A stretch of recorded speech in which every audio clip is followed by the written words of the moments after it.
लोकसभा चुनाव में मध्य प्रदेश की भोपाल सीट हमेशा से ही चर्चा में रही है और एक बार फिर ये सीट चर्चा में आ गई है जब यह खबर चली कि बीजेपी भोपाल से साध्वी प्रज्ञा को टिकट देने के बारे में सोच रही है।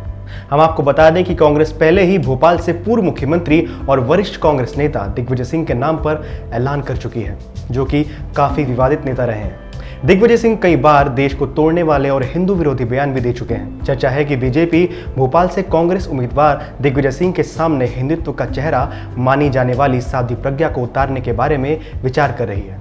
पार्टी इस फैसले के नफा नुकसान के बारे में सोच रही है। यदि ऐसा होता है तो भोपाल सीट पर काफी ध्रुवीकरण देखने को मिल सकता है, क्योंकि दिग्विजय सिंह के सामने साध्वी प्रज्ञा को एक मजबूत और अच्छा उम्मीदवार माना जा रहा है। हम आपको बता दें कि साध्वी पहले ही दिग्विजय सिंह के खिलाफ चुनाव लड़ने की अपनी इच्छा जाहिर कर चुकी है।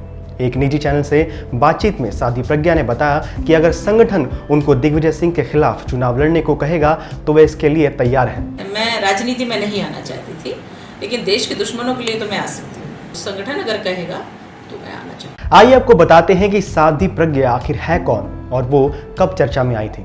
साध्वी प्रज्ञा ठाकुर पहली बार तब चर्चा में आई जब 2008 के मालेगांव ब्लास्ट केस में उन्हें गिरफ्तार किया गया। वह 9 सालों तक जेल में रही और फिलहाल जमानत पर बाहर हैं। जमानत पर बाहर आने के बाद उन्होंने कहा था कि उन्हें लगातार 23 दिनों तक यातना दी गई थी। साध्वी प्रज्ञा ने आरोप लगाया कि तत्कालीन प्रधानमंत्री पी चिदम्बरम ने हिंदू आतंकवाद का जुमला गढ़ा और इस नैरेटिव को सेट करने के लिए उन्हें झूठे केस में फंसाया गया। साध्वी प्रज्ञा 2007 के आरएसएस प्रचारक सुनील जोशी हत्याकांड में भी आरोपी थी, लेकिन कोर्ट ने उन्हें सभी आरोपों से बरी कर दिया। साध्वी प्रज्ञा का जन्म मध्य प्रदेश के भिंड जिले के कछवाहा गांव में हुआ था। हिस्ट्री में पोस्ट ग्रेजुएट प्रज्ञा का शुरुआत से ही दक्षिणपंथी संगठनों की तरफ रुझान था। वे आरएसएस की छात्र इकाई एबीवीपी की सक्रिय सदस्य भी रह चुकी हैं। वहीं दूसरी तरफ दिग्विजय सिंह ने हिंदू आतंकवाद खिलाफ अभियान चलाया था। बाटला हाउस एनकाउंटर में मारे गए आतंकियों के आजमगढ़ स्थित घर पर भी वह गए थे और उनके परिवारों से मुलाकात की थी।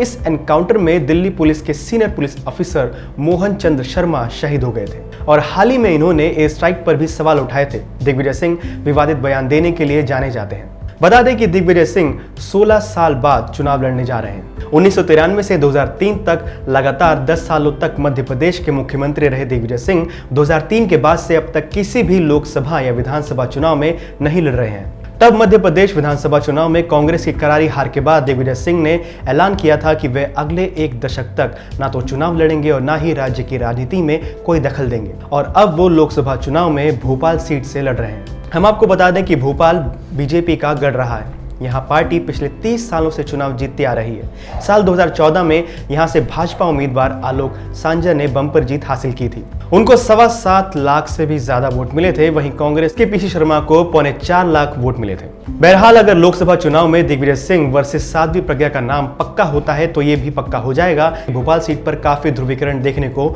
मिलने वाला है। भोपाल में दिग्विजय सिंह के लिए साध्वी प्रज्ञा एक बड़ी चुनौती ही नहीं बल्कि एक भारी उम्मीदवार भी रहेंगी। लेकिन अब तक बीजेपी की ओर से किसी भी नाम पर अंतिम मोहर नहीं लगी है। चुनाव से ऐन पहले बीजेपी किसे अपना टिकट देकर दिग्विजय सिंह के खिलाफ मैदान में उतारती है, ये अब तक स्पष्ट नहीं हो सका है। बीजेपी की तरफ से साध्वी प्रज्ञा के साथ पूर्व सीएम शिवराज और महापौर आलोक शर्मा का नाम चर्चा में है।